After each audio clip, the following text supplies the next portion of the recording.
लगभग 30-40 डॉक्यूमेंट मांगा था, उसमें से कोनो एगो दे दो। सुप्रीम कोर्ट ने कहा कि हम मान लेंगे। समस्या इसके बाद शुरू होती है, सरकार को कहना चाहिए कि इन्हें बांग्लादेश वापस लौटा देंगे, तो सरकार कहती है कि आंतरिक मामला में बांग्लादेश को वापस नहीं करें। तो इसको करिएगा क्या? अगर जेल में रखिएगा, चलते फिरते वेल ट्रेंड ISI के एजेंट अब आपके भारत में घूमने लगेंगे। हिंदू लोग का क्या हाल हुआ है बांग्लादेश, अफगानिस्तान और पाकिस्तान में सबको पता है। बांग्लादेश में ना 1971 के दशक में भयानक मारकाट हो गया। तो यहां से जब ये आंदोलन चला था ना, तो यहां से बहुत सारे लोग भारत में माइग्रेट कर गए थे। बहुत सारे लोग भारत में क्या कर गए थे? माइग्रेट। जो बेसिकली सबसे ज्यादा आसाम की ओर गए। लेकिन धीरे धीरे असम के कुछ स्टूडेंट ने इसके खिलाफ आंदोलन किया कि भाई 1971 में जो आए थे वो ठीक है कि आपके जान के ऊपर खतरा था, भारत भी सपोर्ट किया था, लेकिन ये फिर क्यों आ रहे हैं? फिर इस पे सुप्रीम कोर्ट में मुकदमा चला, बड़ी लंबा डिबेट हुआ यहाँ पर। तो सुप्रीम कोर्ट ने कहा कि देखिए 24 मार्च 1971 तक जो बांग्लादेश से भारत आ गया था, कब तक? 24 मार्च 1971 तक जो बांग्लादेश से कहां आया था? भारत। बांग्लादेश से भारत, उन्हीं को नागरिकता दिया जाएगा। उनका लिस्ट बनाइए। उनका क्या बनाइए? लिस्ट बनाइए। लगभग 30-40 डॉक्यूमेंट मांगा था, उसमें से कोनो एगो दे दो। सुप्रीम कोर्ट ने कहा कि हम मान लेंगे कि आपको क्या है? नागरिकता। तो लोगों ने भी दिया। समझ में आ गया कि नहीं? लेकिन 20 लाख ऐसे लोग आए जिनको इस रजिस्टर से बाहर रख दिया गया। 20 लाख लोग ये ना सिद्ध कर पाए कि हम 1971 से पहले आए, तो क्या 20 लाख को नागरिकता दी जाएगी? नहीं। इसमें लगभग 7 से 8 लाख कौन थे? मुस्लिम। बाकी जो बचे वो लोग क्या थे? हिंदू और कुछ संख्या में अन्य धर्म। लेकिन बाकी बचने वाले में सबसे ज्यादा क्या थे? तो जो हिंदू थे या अन्य जातियां के थे, उनको तो CAA के थ्रू नागरिकता मिल जाएगा। उनको किसके थ्रू नागरिकता मिल जाएगा? हाई सब कह दिया, सो हम कहा जो तो हाई। जो 7 लाख मुस्लिम बचे हैं, इन्हें क्या CAA से नागरिकता मिलेगी? समस्या इसके बाद शुरू होती है, सरकार को कहना चाहिए कि इन्हें बांग्लादेश वापस लौटा देंगे, तो सरकार कहती है कि आंतरिक मामला में बांग्लादेश को वापस नहीं करेंगे। तो इसको करिएगा क्या? क्या कीजिएगा? अगर जेल में रखिएगा तो प्रतिदिन एक कैदी के ऊपर कम से कम 50 रुपया का खर्चा आता है। 25 रुपया का सुबह खाना खाएगा, 25 रुपया का रात को। समझ गया? प्रतिदिन कितना खर्चा आएगा? अब सोचो 7 लाख गुणे 50 कितना खर्चा आएगा? 7 पचे 35, कितना? 35। 7 लाख है, कितना है सब? 50 रुपया, कितना?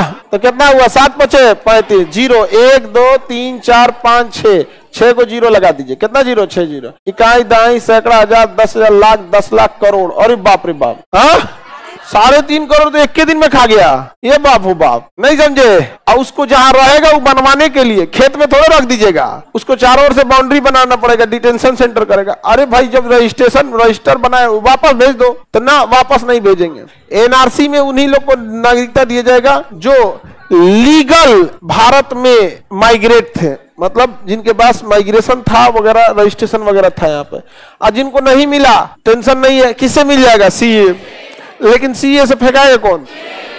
फिर आया क्या था इधर? भाई आपको ही समझ में आ रहा है, मुस्लिम इसलिए बांग्लादेश और पाकिस्तान से अफगानिस्तान में मुसलमानों को दिक्कत हुआ, तो यहाँ क्या जी? भाई दिक्कत है, वहां ईसाइयों के लिए बहुत दिक्कत है। हिंदू लोग का क्या हाल हुआ है बांग्लादेश, अफगानिस्तान और पाकिस्तान में सबको पता है। तो उनके पास तो एक रीजन है यहाँ पर। अच्छा, आप अगर मुसलमान को दिक्कत हो रहा है पाकिस्तान में, तो सऊदी अरब जाओ। यहाँ क्या करने आ रहे हो भाई? हमारे पास सब 140 करोड़ लोग हैं। हमारे पे कितने हैं? किसी को बसा देना बड़ी बात नहीं होती है। बसने के बाद जमीन कहाँ खरीदेगा, नौकरी कहाँ लेगा, रोजगार क्या लेगा?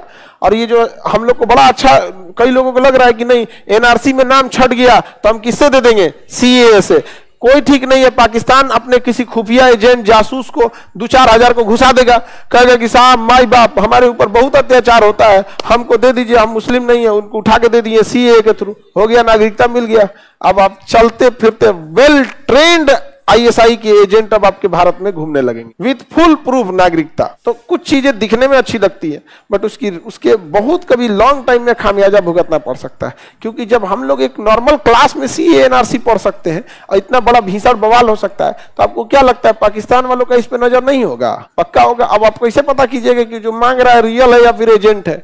जितने ज्यादा चिल्लाएगा एजेंट में, माई बाप मर जाएंगे हमको दे दीजिए, यहाँ पे देर चिल्लाएगा, वेल ट्रेंड है वो। समझ में आ गया कि नहीं आ गया? सर वो जो 7 लाख थे वो कहाँ गए? अभी भी भारत में घूम रहे हैं। हाँ ये वाला 7 लाख कहाँ गए? भारत में घूम रहे हैं। वो 7 लाख में से आधा आधार उधार बनवा लिया होगा, तो बनवा खप जाएगा सब वहां, नहीं समझे? क्या जाता है वहां पे? किसी गाँव में जाएगा, कोई गाँव वाला देखेगा, अच्छा अगर यही मिल के हमको वोट दे देता हूं तो मुखिया कहेगा कि अरे तरीका, इस 700 को अगर हम नागरिकता दिला दे, 700 तो पक्का हमको वोट देगा। अब मुखिया मिलेगा आधार वाले से, 2-4 को सेटिंग वेटिंग करा के 700-800 को क्या दिला देगा? आधार उधार बनवा दिया, हो गया यहाँ पे, मुखिया जीत गया।